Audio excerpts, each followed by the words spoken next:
விஜய் எவ்வளோ சொன்னாலும் காவேரியோட வீட்டில் இருக்கவங்க விஜய் சொல்றது உண்மைன்றதை நம்புற மாதிரியே தெரியல. அதனால அவங்க விஜயை ரொம்பவே அசிங்கப்படுத்தி அங்கிருந்து அனுப்பிவிட்டுற ராகினியுமே விஜயோட மனசை மாத்துற மாதிரி பேசுறான்னு சொல்லிட்டு காவேரியை பத்தி தப்பு தப்பா பேசிட்டு இருக்க. ஆனா விஜயோ எல்லாத்தையுமே கேட்டுட்டு சைலண்டா இருந்தாலும் அவங்க மேல கோவப்பட்டாலும் வேற எதுவுமே அவங்களால எதிர்த்து பேச முடியல. ஆனாலும் அங்க வந்த பின்னிலா கிட்ட செம்ம கோபத்தோட இந்த மாதிரி எனக்கும் காவேரிக்கும் கல்யாணம் ஆயிடுச்சு, நான் பழைய விஜய் கிடையாது, காவேரி தான் என் பொண்டாட்டி, நீ இதை புரிஞ்சுக்கிட்டு தான் ஆகணும்னு சொல்லிட்டு தன்னோட முடிவை தெளிவா எடுத்து சொல்லிட்டு அங்கிருந்து கிளம்பி போக. அப்ப இதை கேட்டுட்டு வெண்ணிலா ஆச்சரியப்படுறாங்களோ இல்லையோ, ராகினி ரொம்பவே அதிர்ச்சி அடைகிறாங்க. ஏன்னா இந்த விஜய எப்படியாவது மனசு மாத்தி காவேரியை விட்டு ஒரேடியா விலக்கி வச்சிடலான்னு பார்த்தா இவ என்னடான இவ்வளவு அவமானத்துக்கு அப்புறமாவும் காவேரி தான் என் பொண்டாட்டின்னு சொல்லிட்டு போறானே, நம்ம இவனோட மனசை மாத்துறது ரொம்ப பெரிய விஷயமா இருக்குமேன்னு சொல்லிட்டு ரொம்பவே யோசனையோட அங்கிருந்து கடுப்போட கிளம்பி அவங்களோட அப்பாவுக்கு கால் பண்ணி பேச, அவங்களோட அப்பாவும் போக போக அவனோட மனசு மாறிதான் ஆகும். ஏன்னா சாரதாவை பத்தி எனக்கு ரொம்ப நல்லாவே தெரியும், அவ ஒரு முடிவை மட்டும் எடுத்துட்டா அதை கடைசி வரைக்கும் மாத்திக்கவே மாட்டா. இதுக்கப்புறமா அவ கண்டிப்பா காவேரிய அந்த வீட்டுக்கு அனுப்பி வைக்க மாட்டா,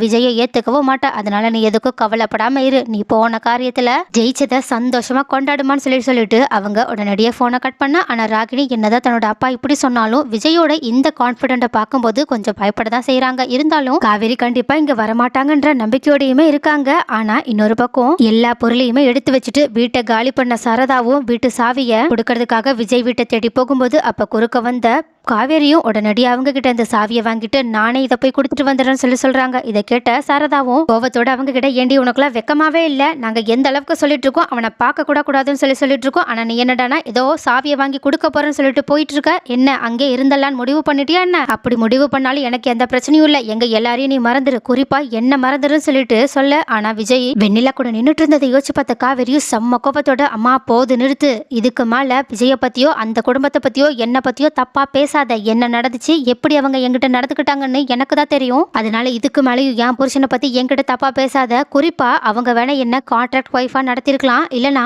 பேசியிருக்கலாம், ஆனா நான் அப்படி கிடையாது, அவங்கள உண்மையாவே என்னோட புருஷனா தான் நினைச்சு அவங்க கிட்ட வாழ்ந்துட்டு இருந்தான்னு சொல்லிட்டு உடனடியே அந்த சாவியை வாங்கிட்டு அதான் நீ முடிவு பண்ணிட்டல, இதுக்கப்புறமா நான் எதுக்காக அங்க போக போறேன், நான் சாவியை மட்டும் கொடுத்துட்டு கடைசியா அவங்கள ஒரே ஒரு தடவை மட்டும் பார்த்துட்டு வந்துடுறேன், அதுக்கப்புறமா உன் கூடயே என் வாழ்நாள் முழுக்க நான் சாகிற வரைக்கும் இருக்குன்னு சொல்லிட்டு கோவத்தோட சாவியை பிடுங்கிட்டு அங்கிருந்து கிளம்பி போக. இதை பார்த்துட்டு ஆச்சரியத்தோட காவிரியை பார்த்த சாரதாவும் அவங்களோட அப்பாவை யோசிச்சு பார்த்துட்டு இவ இந்த அளவுக்கு தைரியமான பொண்ணா இருக்கான்னு சொல்லிட்டு நான் சந்தோஷப்படவா, அப்படி இல்லைன்னா இவளோட வாழ்க்கை இந்த அளவுக்கு நாசமாகிறதுக்கு இவளோட இந்த தைரியம் தான் காரணம்னு சொல்லிட்டு வருத்தப்படவான்னு எனக்கு ஒண்ணுமே புரியலங்க. இது எல்லாத்துக்குமே ஒரு வகையில நீங்களும் காரணம் தான், நீங்க மட்டும் எங்களை விட்டு போகாம இருந்திருந்தா இந்த மாதிரி ஒரு நிலைமை நம்மளோட பொண்ணுக்கு வந்திருக்குமான்னு சொல்லிட்டு ரொம்பவே கஷ்டத்தோட அழ ஆரம்பிக்க. உடனே அவங்கள பார்த்துட்டு எல்லாருமே அழுதுகிட்டே அவங்கள சமாதானப்படுத்திட்டு இருக்காங்க. ஆனா காவிரியோ தன்னோட மனசை தைரியப்படுத்திக்கிட்டு எந்த காரணத்து கொண்டும் விஜய் முன்னாடி நம்ம அழுதுற மட்டும் கூடாது, உடஞ்சிட மட்டும் கூடாதுன்னு சொல்லிட்டு அவங்களுக்கு அவங்களாவே சொல்லிட்டு அந்த சாவியோட விஜயோட வாசல வந்து நின்றுட்டு இருக்க. ஆனா விஜயோ காவேரி வரத பார்த்த உடனே ஓடி போய் காவேரி என்ன தேடி வந்துட்டான்னு சொல்லிட்டு அவங்கள பார்க்க போக. ஆனா இதை பார்த்த ராகினியோ வயித்துல புள்ளிய கரைச்ச மாதிரி பயப்பட ஆரம்பி. தாத்தாவும் பாட்டியும் காவேரி ஒரு வழியா நம்மளோட பேரனை புரிஞ்சுக்கிட்டா போலையன்னு சொல்லிட்டு ரொம்பவே சந்தோஷத்தோட காவேரியை உள்ள வர சொல்லி கூப்பிட. ஆனா காவேரியோ விஜய் கிட்ட நான் இந்த சாவியை கொடுத்துட்டு போக தான் வந்தேன், இந்தாங்க, இதுக்கப்புறமா நீங்களும் நானும் மீட் பண்ணிக்கவே வேண்டாம், என்ன முழுசா நீங்க மறந்துருங்க, வெண்ணிலாவை பத்திரமா பார்த்துக்கோங்க, முடிஞ்சா வெண்ணிலா கூட சேர்ந்து நீங்க ஒரு புது வாழ்க்கையை ஆரம்பிங்க, இதுக்கு முன்னாடி நீங்க எப்படி எல்லாம் அவங்க கூட வாழணும்னு ஆசைப்பட்டீங்களோ அந்த மாதிரி எல்லாம் வாழுங்க, நீங்க எப்பவும் சந்தோஷமா இருக்கும்னு சொல்லிட்டு உடனடியே விஜயோட பேச்சை கூட கேட்காம அங்கிருந்து போக. ஆனா விஜயோ காவிரி இப்படி தன்னை விட்டுட்டு ஒரேடியா பிரிஞ்சு போற மாதிரி பேசுறத கேட்ட உடனேயே உடஞ்சு போய் கதறி அழ ஆரம்பிக்கிறாங்க. காவேரி, என்ன நீயாவது புரிஞ்சுக்கோ காவேரி, நீ இல்லாம என்னால கண்டிப்பா வாழவே முடியாது, என்னை விட்டுட்டு போயிடாதான்னு சொல்லிட்டு அழுதுகிட்டே காவேரி பின்னாடி போக பார்க்க. ஆனா தாத்தாவோ காவேரி எடுத்த முடிவுல அவ கண்டிப்பா அவளா நினைச்சாதான் மாற முடியும், நம்ம யாரு சொன்னாலும் எது சொன்னாலும் அவ கேட்கிற மனநிலைமையிலேயே கிடையாது விஜய், நீ தான் இப்போ தைரியமா இருக்கணும்னு சொல்லிட்டு விஜய அடுத்து நிறுத்த. ஆனா விஜயோ காவேரி காவேரின்னு சொல்லிட்டு அழுதுகிட்டே கத்திட்டு இருக்காங்க. ஆனா விஜய் இந்த மாதிரி அழுகிறத கொஞ்சம் கூட தாங்கிக்கவே முடியாத காவேரியும் விஜய திரும்பி கூட பார்க்காம உடனடியே அவங்க அழுதுகிட்டே ஓடி போயிடுறாங்க. அது மட்டும் இல்லாம விஜய ஒருவேளை நம்ம திரும்பி பார்த்துட்டோம்னா கண்டிப்பா அவங்களை விட்டுட்டு நம்ம போகவே மாட்டோம்னு சொல்லிட்டோம் இந்த மாதிரி அவங்க பண்ணிட்டு இருக்க. அதையுமே விஜய் நல்லாவே புரிஞ்சுக்கிறாங்க. ஆனா இந்த மாதிரி காவேரி அழுதுகிட்டே ஓடி வருதோ விஜயுமே உள்ள அழுதுட்டு இருக்க சவுண்டுமே சாரதாவுக்கு கேட்டதுக்கு அப்புறமாவோ அவங்க மனசு இறங்குற மாதிரியே தெரியல. உடனடியா காவேரிய வண்டியில வந்து உட்கார சொல்ல காவேரியும் உடஞ்ச மனசோட அந்த வண்டியில ஏறி உட்கார்ந்தது மட்டும் இல்லாம இதுக்கு முன்னாடி விஜய் கூட தான் எப்படி எல்லாம் வாழ்ந்தோன்னு சொல்லிட்டு எல்லா ஞாபகத்தையுமே யோசிச்சு பார்த்துட்டு இன்னுமே கதறி அழ ஆரம்பிக்கிறாங்க. இதை பார்த்துட்டு பாட்டியும் ரொம்பவே காவேரியோட வாழ்க்கையை நினைச்சு வருத்தப்பட்டு இருக்க. கங்காவுமே ரொம்பவே ஃபீல் பண்ணிட்டு இருக்காங்க. ஆனா காவேரியோ கொஞ்சம் தூரம் போக போக இதுக்கப்புறமா நம்மளால விஜய பார்க்கவே முடியாதுன்ற நினைப்பு உள்ள வந்துகிட்டே இருக்கிறதுனால இதுக்கப்புறமாவும் தன்னால இப்படி ஒரு நரக வாழ்க்கையை வாழவே முடியாது, அதுக்கு நம்ம செத்தே போகலான்னு சொல்லிட்டு உடனடியா ஓடுற வண்டியில இருந்து இறங்கி போகலான்னு சொல்லிட்டு திடீர்னு அந்த டெம்போவோட கதவை ஓபன் பண்ணி இறங்க பார்க்க இதை பார்த்துட்டு பதறி போன அந்த டிரைவருமே உடனடியா வண்டியை நிறுத்திடுறாங்க. அதே சமயம் இந்த மாதிரி காவேரி பண்ணுவாங்கன்னு சொல்லிட்டு கொஞ்சம் கூட எதிர்பார்க்காத சாரதாவும் இருந்த கோவத்துல காவேரியா அடிச்சுக்கிட்டே அழ ஆரம்பிக்கிறாங்க. ஏண்டி, ஏன் எங்களை எல்லாத்தையுமே விட்டுட்டு நீ ஒரேடியா போயிடலான்னு சொல்லிட்டு முடிவு பண்ணிட்டியா?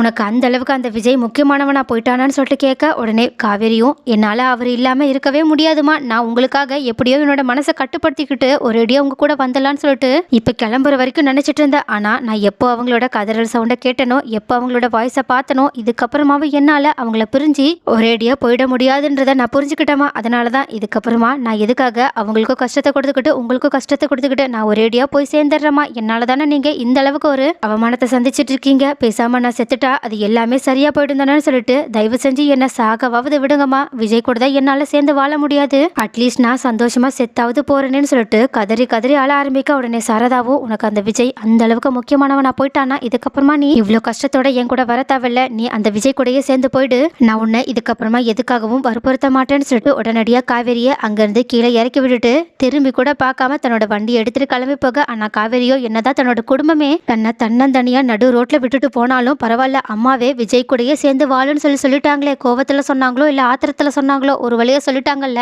நமக்கு இதுவே போதும்னு சொல்லிட்டு உடனடியா ஓடி வந்து விஜயோட வீட்டுக்கு வந்தது மட்டும் இல்லாம விஜய் விஜய்னு சொல்லிட்டு ஹால்ல நின்று கத்திக்கிட்டு இருக்க. அப்போ காவேரி வந்ததை கொஞ்சம் கூட நம்பவே முடியாத விஜயும் அழுதுகிட்டே மறுபடியுமே காவேரியை வந்து பார்க்க, காவேரியும், இதுக்கு மேலேயும் என்னால் உங்களை விட்டுட்டு இருக்க முடியாது விஜய், நான் உங்களுக்காக எல்லாரையுமே விட்டுட்டு வந்துட்டேன், நீங்கள் கடைசி வரைக்கும் என்னை பார்த்துப்பீங்களான்னு கேட்க, ஆனால் விஜயோ, நீ தாண்டி என் உயிர், நீ இல்லாமல் நான் எப்படி இருக்க போகிறேன், நானே சாகலான்னு சொல்லிட்டு தான் நினச்சேன், ஒரு வழியாக நீ வந்ததுக்கப்புறம் தான் எனக்கு உயிரே வந்திருக்கு, நான் விளையாட்டுத்தனமாக பண்ண காரியத்தால் நீ எந்த அளவுக்கு கஷ்டப்பட்டன்றதை இப்போ நான் நல்லா புரிஞ்சுக்கிட்டேன், இதுக்கப்புறமா நான் இந்த மாதிரி ஒரு விளையாட்டை விளையாடவே மாட்டேன்னு சொல்லிட்டு அவங்கள கட்டி பிடிச்சு கதறி அழ ஆரம்பிக்க, அப்போது ஒரு வழியாக இந்த மாதிரி தன்னோட காதலால் ரெண்டு பேருமே ஒன்று சேர்ந்துட்டாங்கன்றதை பார்த்த தாத்தாவும் பாட்டியும் அவங்கள பார்த்து பார்த்து சந்தோஷப்பட்டு இருக்கா. ஆனா இதை பார்த்துட்டு இருக்க ராகினி தான் வயிற்றுச்சலோட நின்றுட்டு இருக்காது மட்டும் இல்லாம உடனடியாக அவங்களோட அப்பாவுக்கு கால் பண்ணி நடந்த விஷயத்த சொல்ல அவங்களோட அப்பாவுமே ரொம்பவே கோபத்தோட உடனடியாக கிளம்பி விஜயோட வீட்டுக்கு வந்துட்டு இருக்காங்க. ஆனா இன்னொரு பக்கம் இந்த மாதிரி காவேரியும் விஜயும் ஒன்னா சேர்ந்து கட்டி பிடிச்சு அழுதுட்டு இருக்கதை பார்த்த வெண்ணிலாவும் கோபத்தோட அங்க வந்து மறுபடியுமே காவேரியை தடுத்து நிறுத்தி அவங்கள தள்ளி விட்டு அடிக்கலாம்னு சொல்லிட்டு போக, ஆனா இந்த தடவை விஜய் ஒரு துணிச்சலான முடிவு எடுத்தது மட்டும் இல்லாம வெண்ணிலாவை பிடிச்சு இழுத்து, இங்க பாரு வெண்ணிலா, இதோ இங்க நின்றுட்டு இருக்காளே காவேரி, இவதான் என் பொண்டாட்டி, இவ்வளவுதான் நான் காதலிக்கிறேன், இதுக்கப்புறமாவும் நீ இவகிட்ட இப்படியெல்லாம் நடந்துக்கிட்ட அப்புறம் நான் என்ன பண்ணுவேன்னு எனக்கே தெரியாதுன்னு